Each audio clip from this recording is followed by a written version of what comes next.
आज की क्लास में हम पढ़ेंगे रीजनिंग और रीजनिंग का टॉपिक फर्स्ट कैलेंडर के बारे में।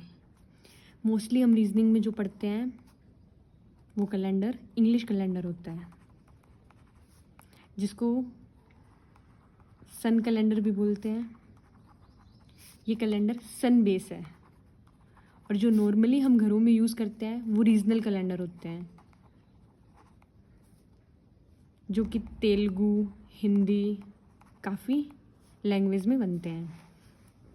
अब जो हम कैलेंडर पढ़ते हैं, ये जो कैलेंडर है वो इंग्लिश कैलेंडर है। इसको हम लूनर कैलेंडर भी कहते हैं। जो इंग्लिश कैलेंडर है वो परफेक्ट कैलेंडर नहीं होता है। इंग्लिश कैलेंडर परफेक्ट नहीं होते हैं, लेकिन जो हम घरों में रीजनल कैलेंडर यूज़ करते हैं जो काफ़ी लैंग्वेज में है, जैसे कि तेलुगु, हिंदी, इंग्लिश, मराठी, सब में मिलेंगे, ये एक तरीके से परफेक्ट कैलेंडर होते हैं। कैसे? जो इंग्लिश कैलेंडर है इसमें हम एडजस्टमेंट नहीं कर सकते हैं।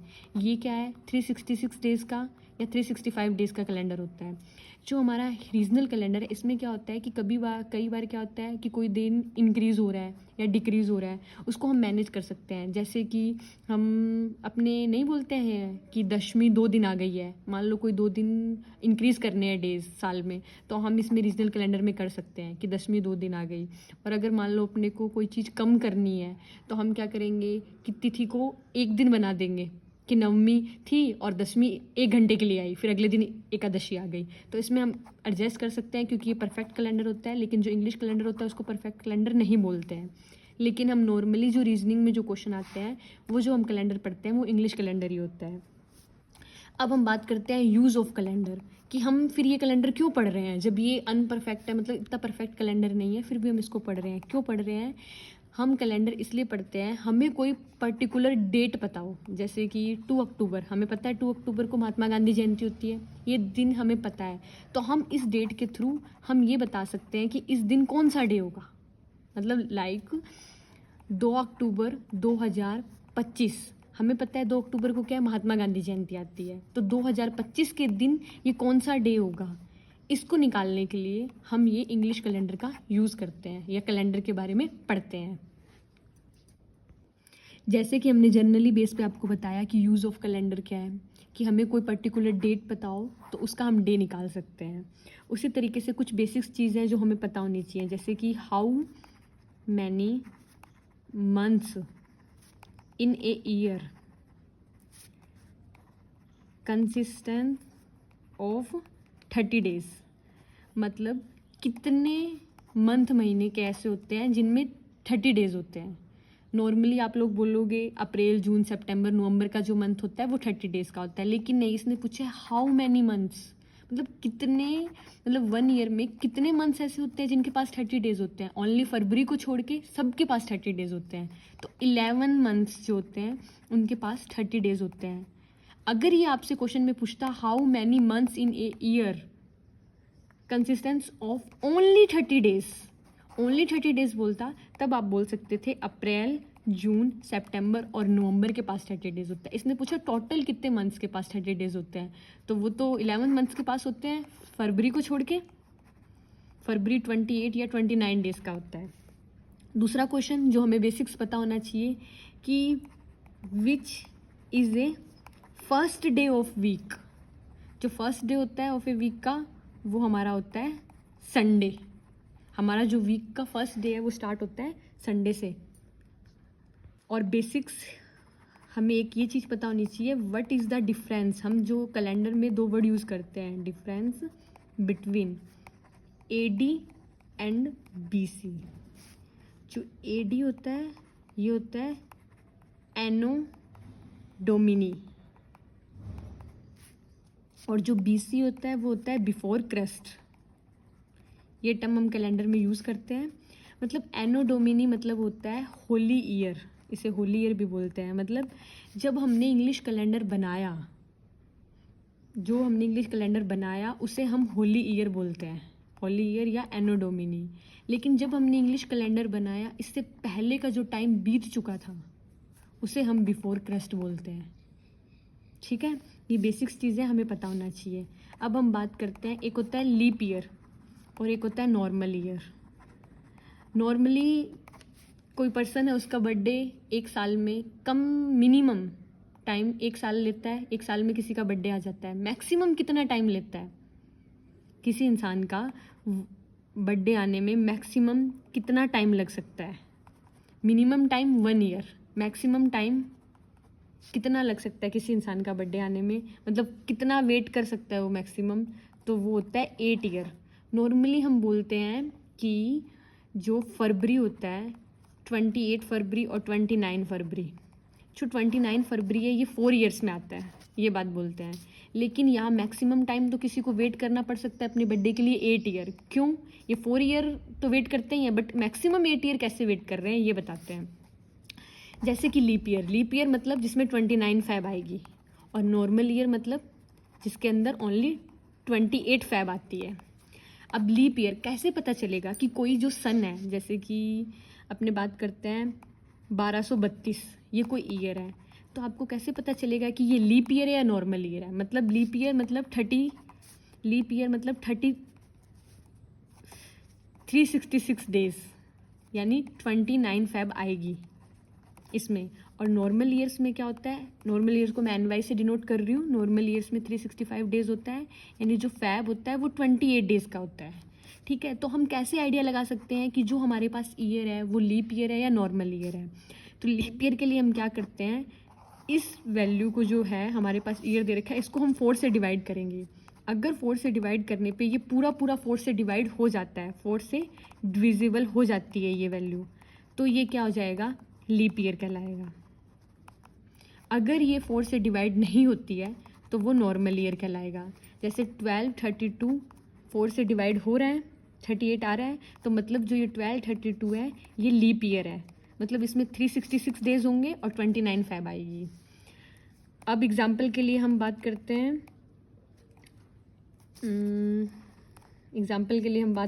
जो लीप ईयर ना हो।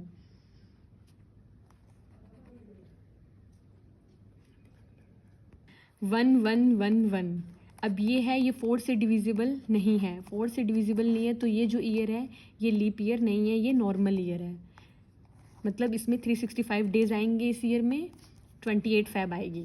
अब एक चीज़ और जो हम यहाँ बात कर रहे हैं, फिर 8 मतलब इंसान कोई भी पर्सन है उसको 8 साल तक अपने बर्थडे का इंतजार करना पड़ रहा है। तो ये कैसे कर रहे हैं? क्योंकि हम डिवाइड तो 4 से कर रहे हैं, 4 से डिवाइड कर रहे हैं, तो हमें पता चल रहा है कि हाँ 4 साल मतलब 4 साल के बाद में बर्थडे आ रहा है। लेकिन ये 8 वाला क्या सीन है, इसके बारे में देखते हैं। जो लीप ईयर में जो सेंचुरीज होती है ना, मतलब कोई भी ईयर्स ले लें, मान लो फॉर एग्जांपल, जो एग्जांपल के लिए कोई भी ईयर जिनमें सेंचुरी होती है, जैसे कि 2000, जैसे कि 1000, 1500, 400, ये क्या है? सेंचुरीज़ हैं, समझ रहे हो? जो सेंचुरीज़ होती हैं, जो सेंचुरीज़ ईयर्स होते हैं ना, उनको हम 4 से डिवाइड नहीं करते हैं, उनको हम 400 से डिवाइड करते हैं। अगर वो सेंचुरीज़ ईयर 400 से डिवाइड हो जाए तो वो लीप ईयर है, वरना वो लीप ईयर नहीं है, नॉर्मल ईयर है। एग्जाम्पल के लिए 1800 को हम 4 से डिवाइड करेंगे, ठीक है, 4 से डिवाइड करेंगे अगर हम 1800 को, तो ये 4 से डिवाइड हो जाएगा।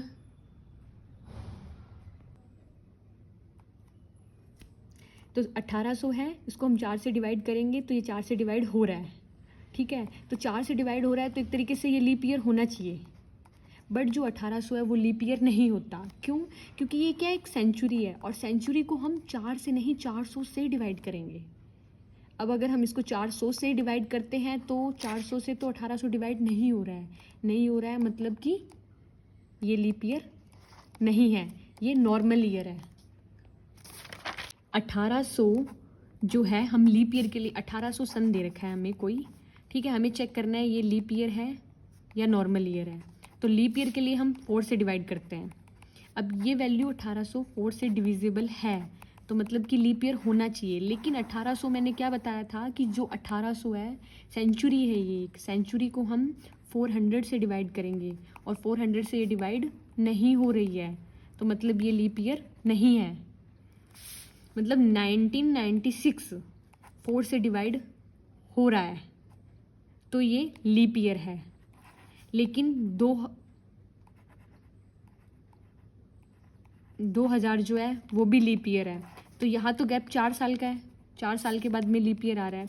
लेकिन जो ये 1800 है, इससे पहले अगर हम देखेंगे 1796 एक लीप ईयर है, ठीक है, लेकिन 1800 लीप ईयर नहीं है। तो ये तो 4 साल के गैप में लीप ईयर नहीं आया। तो अब जो लीप ईयर आएगा वो 1804 में आएगा। 1804 को 4 से डिवाइड करेंगे तो वो लीप ईयर है। तो गैप कितना हो गया, 1996 के बाद डायरेक्ट 1796 के बाद डायरेक्ट 1804 में 8 साल के बाद में लीप ईयर आ रहा है। इसलिए किसी इंसान को मैक्सिमम अपने बर्थडे का वेट 8 ईयर करना पड़ता है। हमने क्या सीखा, नोट में हम मेंशन करेंगे कि हमें जब चेक करना है कि लीप ईयर है या नॉर्मल ईयर है, कोई भी हमें सन दे रखा है वो लीप ईयर है या नॉर्मल ईयर है, उसको चेक करने के लिए लीप ईयर के लिए हम 4 से डिवाइड करते हैं। अगर कोई वो सन 4 से डिवाइड हो जाए तो वो लीप ईयर होगा। सेंचुरी में हम 400 से डिवाइड करते हैं, अगर डिवाइड हो गया तो लीप ईयर है, नहीं हुआ तो नॉर्मल ईयर कहलाएगा। हमने ये जाना कि लीप ईयर और नॉर्मल ईयर क्या होते हैं। उससे पहले हमने पढ़ा था कैलेंडर है, कैलेंडर में हम इंग्लिश कैलेंडर का यूज़ करते हैं। और कैलेंडर का हम यूज़ क्यों कर रहे हैं, हमें कोई भी पर्टिकुलर डेट पता हो तो उसका डे निकालने के लिए, ठीक है। जैसे हमें पता है ऑलरेडी कि 2 अक्टूबर को महात्मा गांधी जयंती बनाते हैं, 15 अगस्त को इंडिपेंडेंस डे बनाते हैं। तो हमें इन फ्यूचर पता करना हो कि 15 अगस्त 2030 में क्या दिन होगा, कौन सा डे होगा, तो उसके लिए हम कैलेंडर का यूज़ करते हैं, तो वो हम निकाल सकते हैं। अभी हमने पढ़ा लीप ईयर और नॉर्मल ईयर के बारे में। अब हम दूसरा टॉपिक पढ़ेंगे ओड डेज। ओड डेज के बारे में। ओड डेज का मीनिंग होता है कोई भी हमें ईयर दे रखा है या कुछ भी दे रखा है, अगर वो 7 से डिविजिबल हो जाए, ठीक है, और फिर जो हमारे पास रिमाइंडर बचता है वो हमारा ओड डेज कहलाता है। मतलब व्हेन गिवन नंबर, हमें कोई भी गिवन नंबर दे रखा है, when given number of days कोई भी दे रखा है is divide by 7, the remainder that is called odd days, ठीक है। एग्जाम्पल के लिए हम देखेंगे, जैसे नॉर्मल ईयर है, नॉर्मल ईयर में हमें पता है 365 डेज होते हैं। नॉर्मल ईयर में 365 डेज होते हैं, तो 365 डेज हैं, इसको हम 7 से डिवाइड करेंगे। 7 से डिवाइड करेंगे तो ये हमारे पास आ जाएगा 14, बचा 1। जो ये 1 बचा रिमाइंडर, ये हमारा क्या कहलाएगा, 1 ओड डेज। मतलब अगर हमसे कोई पूछ ले कि नॉर्मल ईयर जो है उसका ओड डेज कितना होता है, तो वो क्या होता है, 1 ओड डेज। यही अगर लीप ईयर की बात करें, लीप ईयर में 366 डेज होते हैं, इसको 7 से डिवाइड करेंगे 366 को, तो ये हमारे पास आ जाएगा 2। तो जो लीप ईयर होते हैं इसमें ओड डेज होते हैं 2। तो इससे हम आइडिया लगा सकते हैं कि नॉर्मल ईयर मतलब कोई भी हमें डेज गिवन हो उससे हम ओड डेज निकाल सकते हैं। और जो ओड डेज होते हैं वो मैक्सिमम 6 ही हो सकते हैं। कैसे, 0 1 2 3 4 5 6। 0 Sunday, Monday, Tuesday, Wednesday, Thursday, Friday और सैटरडे। ये हम इसलिए पढ़ते हैं क्योंकि हमें नॉर्मली डेज ही तो बताना है कि उस पर्टिकुलर डेट पे क्या दिन होगा, ठीक है। तो उसके लिए हम ओड डेज के बारे में पढ़ते हैं। अब जैसे एग्जांपल के लिए, अब तुमसे कोई पूछे 100 ईयर्स, 100 ईयर में कितने ओड डेज होंगे, कितने ओड डेज होंगे, तो हम कैसे कैलकुलेट करेंगे, वही 100 ईयर है, इसमें हमें निकालने हैं कितने ओड डेज होंगे। तो पहले हम चेक करेंगे जो 100 ईयर है, क्योंकि हमने अभी देख लिया नॉर्मल ईयर का, हमें पता चल गया कि नॉर्मल ईयर में 1 ओड डेज होता है, लीप ईयर में 2 ओड डेज होते हैं। तो हम डायरेक्ट क्या करेंगे, जो 100 ईयर है पहले ये चेक करेंगे कि ये नॉर्मल ईयर है या लीप ईयर है। तो 100 को डिवाइड करेंगे, 100 क्या है, सेंचुरी है। नॉर्मली कोई और वैल्यू होती, ईयर होता, उसको हम 4 से डिवाइड करते, लेकिन 100 सेंचुरी है तो इसको हम 400 से डिवाइड करेंगे। तो 100 400 से डिवाइड नहीं होगा, मतलब जो 100 है हमारा वो लीप ईयर नहीं है, ये पता चल गया। तो 100 तो लीप ईयर नहीं है। अब बात हो रही है 100 ईयर्स की, मतलब 1 2 3 4 5 ऐसे करके हम 100 ईयर की बात कर रहे हैं। 100 से पहले क्या आता है, 99। अब 99 को हमने चेक किया, 99 डिवाइड बाई 4, ये भी डिविजिबल नहीं है, मतलब ये भी लीप ईयर नहीं है। अब हमने बात किया 98 की, 98 को चेक किया, ये भी डिविजिबल नहीं है, लीप ईयर नहीं है। 97, ये भी नहीं है लीप ईयर। 96 को 4 से डिवाइड करेंगे तो ये डिवाइड हो रहा है 24 पे, मतलब ये लीप ईयर है। मतलब इससे हमें ये पता चल गया 96 ईयर्स में 24 लीप ईयर है, क्योंकि हमने 96 डिवाइड किया 4 से, तो 96 ईयर 4 से डिवाइड हो रहा है, तो ये लीप ईयर 96 जो पर्टिकुलर 96 ईयर की बात हो रही है वो लीप ईयर है। लेकिन 96 लीप ईयर, 96 से जो पहले हैं उनमें टोटल 24 लीप ईयर्स आ गए। अब हमें पता चल गया लीप ईयर 24 है, 100 टोटल्स थे, तो इससे हम नॉर्मल ईयर निकाल सकते हैं कि 100 माइनस 24 बचा 76, तो ये हो जाएंगे नॉर्मल ईयर। अब हमें पता चल गया 24 लीप ईयर है, तो 1 लीप ईयर में कितने ओड डेज होते हैं? 2 ओड डेज होते हैं। तो 24 इंटू 2 यानी 48 ओड डेज। 76 नॉर्मल ईयर है, हमें पता है 1 नॉर्मल ईयर में 365 डेज होते हैं, जो हमने यहाँ पढ़ा था और हमने निकाला था, इसमें 1 ओड डेज होता है, तो डायरेक्ट हम लिख सकते हैं 1 नॉर्मल ईयर में 1 ओड डेज। तो 76 नॉर्मल ईयर है, क्योंकि यहाँ पे 100 ईयर्स की बात हो रही है, तो ये हो जाएगा हमारा 76 इंटू 1 यानी 76 ओड डेज। अब ये 48 ओड डेज है, ये 76 ओड डेज है। अब हमने तो देखा था ओड डेज जो होता है वो 0 to 6 ही होता है, तो हम इसको क्या करेंगे 7 से डिवाइड करेंगे, क्योंकि एक जो वीक होता है वो 7 डेज का होता है। 7 से डिवाइड करेंगे इसको, 48 को 7 से डिवाइड करेंगे, जो रिमाइंडर बचेगा वो हमारे ओड डेज होंगे। 48 डिवाइड बाई 7, तो ये हमारे पास बचा 6, ये 6 ऑड डेज बचे इसके, और ये 76 को डिवाइड करेंगे हम, तो यहाँ से भी हमारे पास 6 ऑड डेज बचेंगे, तो 6 और 6 को ऐड कर लेंगे, तो 6 और 6 12 हो गए। अब ये 12 भी ऑड डेज नहीं होते हैं, हमें तो 0 से 6 पता है, तो 12 को भी 7 से डिविजिबल करेंगे, मतलब तब तक 7 से डिवाइड करेंगे तब तक 0 से 6 के बीच में ना आ जाए। तो 12 को करेंगे तो 7 12 से डिवाइड करेंगे, 7 1 जा 7, तो बचे कितने 5 ऑड डेज। तो मतलब हमें पता चल गया जो 100 ईयर है, 100 ईयर में 5 ऑड डेज होते हैं। ठीक है, 100 ईयर्स में हमने देखा 5 ऑड डेज होते हैं, जो आपको समझ में आ गया होगा कैसे निकालना है। अब हम बात करते हैं 200 ईयर्स की। तो 200, अब हमें पता है 100 ईयर में 5 ऑड डेज होते हैं, तो 200 में 10 होंगे। अब 10 ऑड डेज होंगे तो 10 तो ऑड डेज हो नहीं सकते हैं, ऑड डेज 0 to 6 होते हैं, तो इसको 7 से फिर से डिविजिबल करेंगे। 7 से इसलिए डिवाइड कर रहे हैं क्योंकि जो एक वीक होता है जो वो 7 दिन का होता है, और अब डेज में बात करनी है तो डेज टोटल 7 ही होते हैं, तो 7 से डिवाइड करेंगे तो ये बचेगा 3 रिमाइंडर, तो 3 रिमाइंडर बचा तो 3 ऑड डेज हो गए। अब हम बात करते हैं 300 ईयर्स की। 300 ईयर्स में क्या होगा 15 हो जाएंगे, 15 को 7 से डिवाइड करेंगे तो 1 रिमाइंडर बचेगा, तो मतलब 1 ऑड डेज आ गया। अब हम बात करते हैं 400 ईयर्स की। अब 400 ईयर्स में तुम बोलोगे 5 10 15 यानी 20 हो गए, 20 हो गए, 7 से डिवाइड कर दिया, तो 7 से डिवाइड कर दिया तो रिमाइंडर कितना बचा 6 बचा, तो 6 ऑड डेज होना चाहिए, लेकिन ये गलत है। क्यों?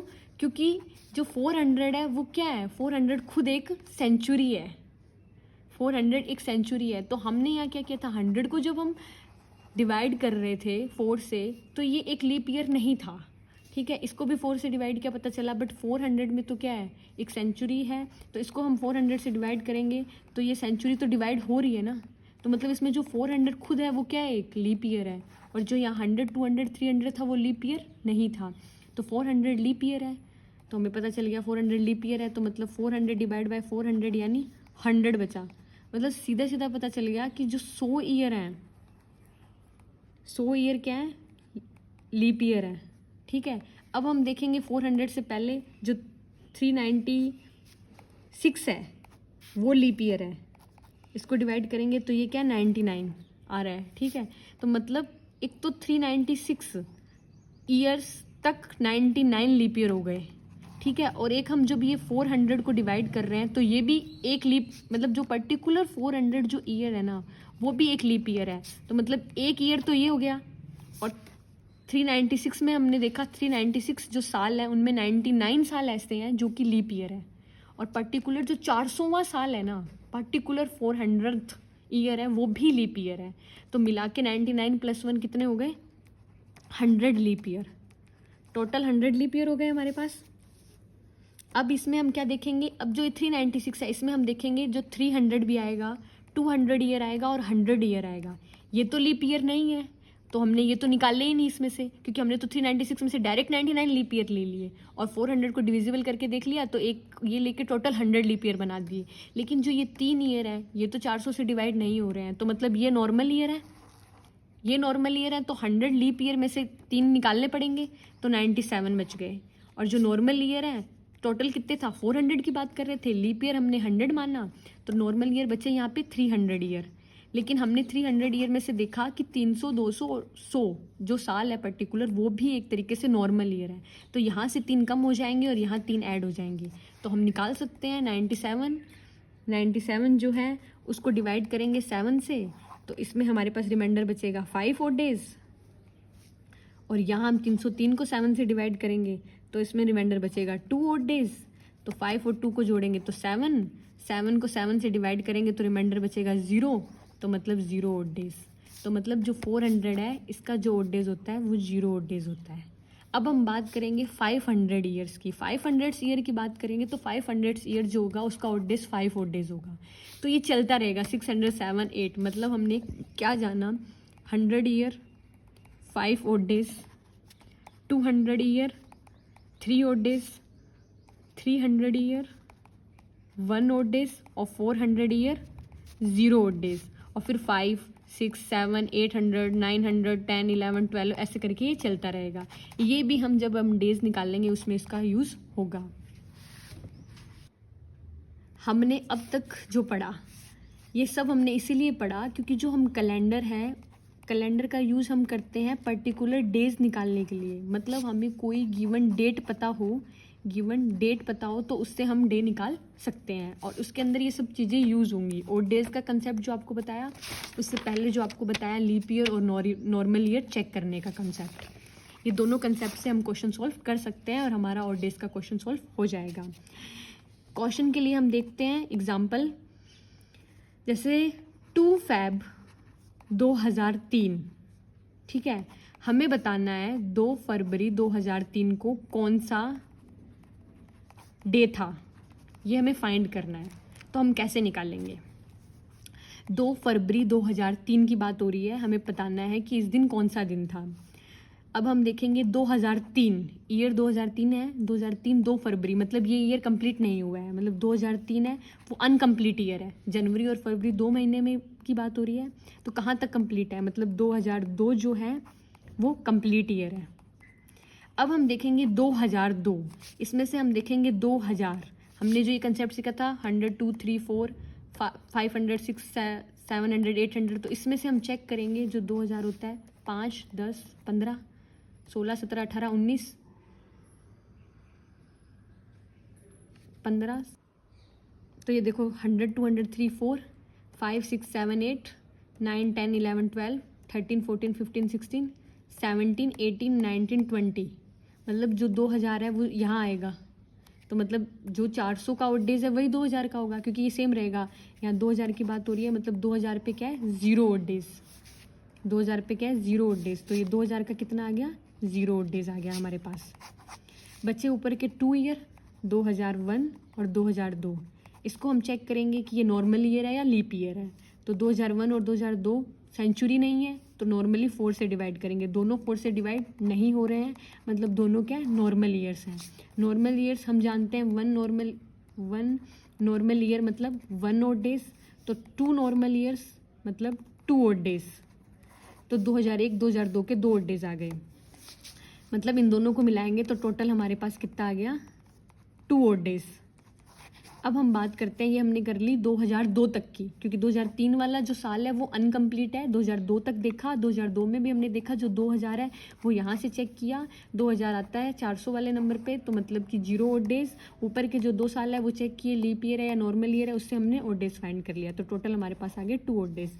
अब बात करते हैं हम 2003 की, 2003 में कहाँ तक की बात हो रही है, जनवरी और फरवरी की, तो जनवरी फरवरी की क्या है 2 तारीख, फरवरी की 2 तारीख की बात हो रही है, तो 2 तारीख मतलब 2 ओड डेज। जनवरी जो होता है वो 31 डेज का होता है, तो 31 डेज को 7 से डिवाइड करेंगे तो हमारे पास रिमाइंडर बचेगा 3, तो 3 ही हो गए, तो 3 और 2 5 ओड डेज, 5 ओड डेज ही हो गए और 2 ओड डेज ही हो गए, तो टोटल 5 + 2 यानी 7 ओड डेज। अब 7 तो होते नहीं है, 0 से 6 होता है, तो 7 को 7 से डिवाइड कर देंगे, तो 7 × 7 0, तो बचा 0 रिमाइंडर, और 0 बचा तो 0 ओड डेज मतलब संडे। 0 पे संडे, 1 पे मंडे, 2 पे ट्यूसडे, तो ऐसे चेक करेंगे, मतलब 2 फरवरी 2003 के दिन संडे था, तो ये डेज हम निकालते हैं। अब हम एक एग्जाम्पल और देखते हैं। एग्जाम्पल के लिए हम चेक करते हैं 15 अगस्त 1947 कौन सा डे था, ठीक है। अब इसमें हम चेक करते हैं कि 15 अगस्त 1947 को हमारा देश आज़ाद हुआ था, तो हम ये चेक करेंगे कि इस दिन कौन सा डे था, क्योंकि कैलेंडर का यूज इसी तरीके से करते हैं हम डे निकालने के लिए। अब 1947 वाला जो ईयर है वो अनकम्प्लीट ईयर है, क्योंकि उसमें क्या है 15 अगस्त तक ही गए हैं, तो उसको छोड़ के पीछे के ईयर कितने बचे, 1946 बचे। अब इसमें से हम देखेंगे जो 1900 है वो वाली सीक्वेंस फॉलो करेंगे, 100, 200, 300, 400, 5 odd days, 3 odd days, 2 1 odd days और 0 ओड डेज। इसमें हम देखेंगे 4, 5, 6, 7, 8, 9, 10, 11, 12, 13, 14, 15, 16, 17, 18, 19 यहाँ आ रहा है, मतलब 1900 ईयर में 1 ओड डेज होगा। ये हमने इस कंसेप्ट से सीखा जो मैंने आपको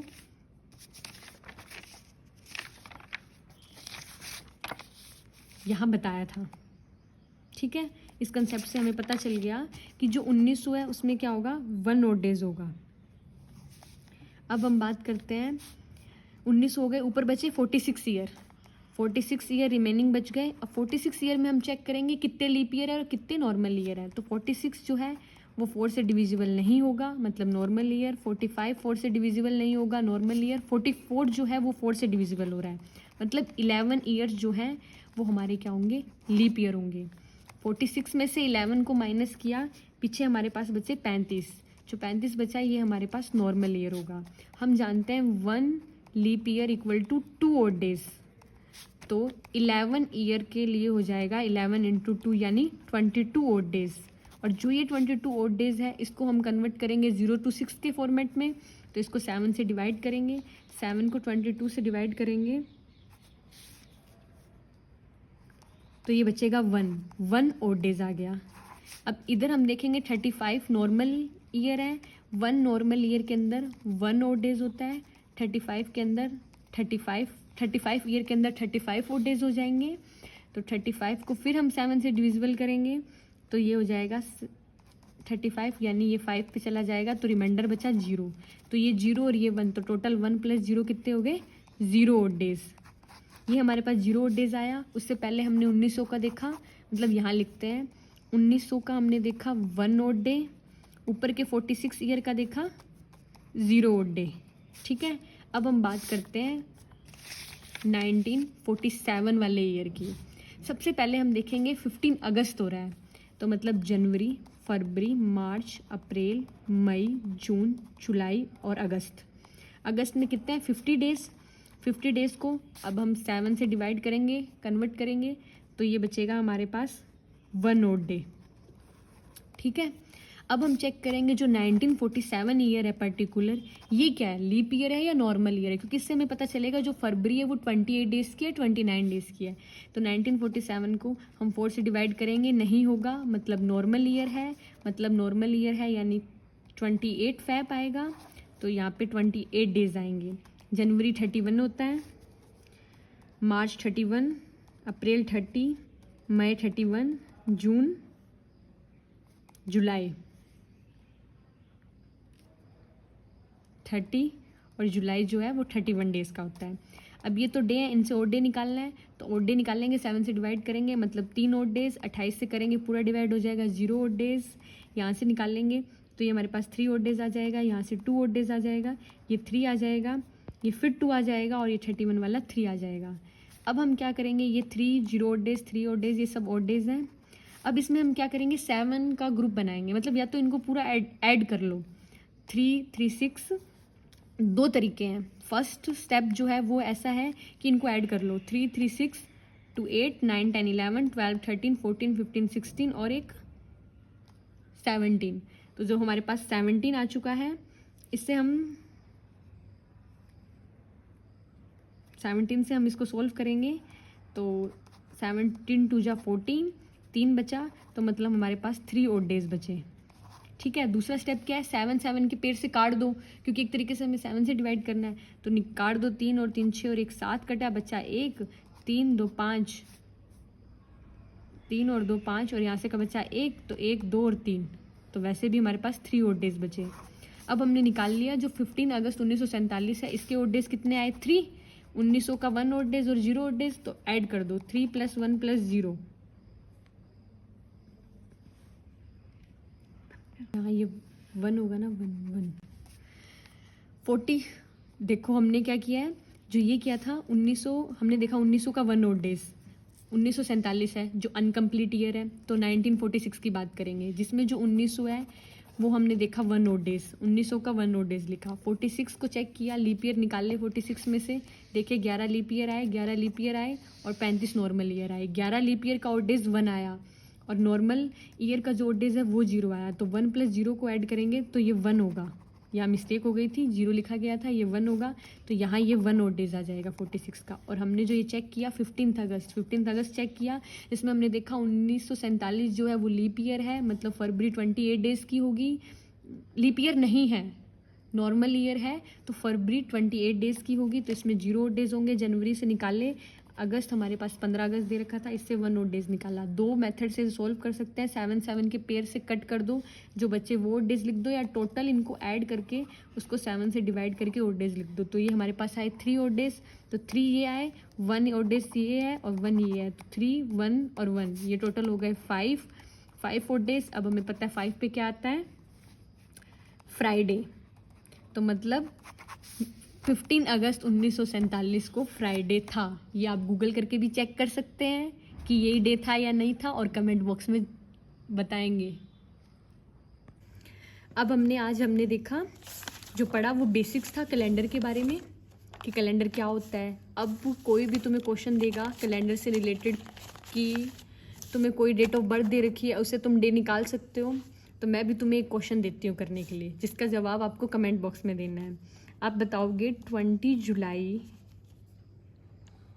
2030, 20 जुलाई 2030 को कौन सा डे होगा, ये आप क्वेश्चन कमेंट बॉक्स में करके बताओगे। और कैलेंडर से देख के मत बताना कि इस दिन कौन सा डे है, पहले खुद निकालना, फिर वेरीफाई करना कि जो तुमने निकाला है वो सही निकाला है क्या।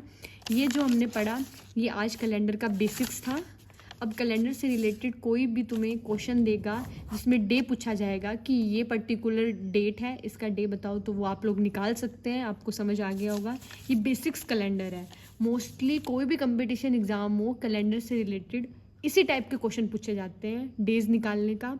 और एक आधे क्वेश्चन और बनते हैं, 1 2 पैटर्न और है, वो हम आपको नेक्स्ट क्लास में बताएंगे।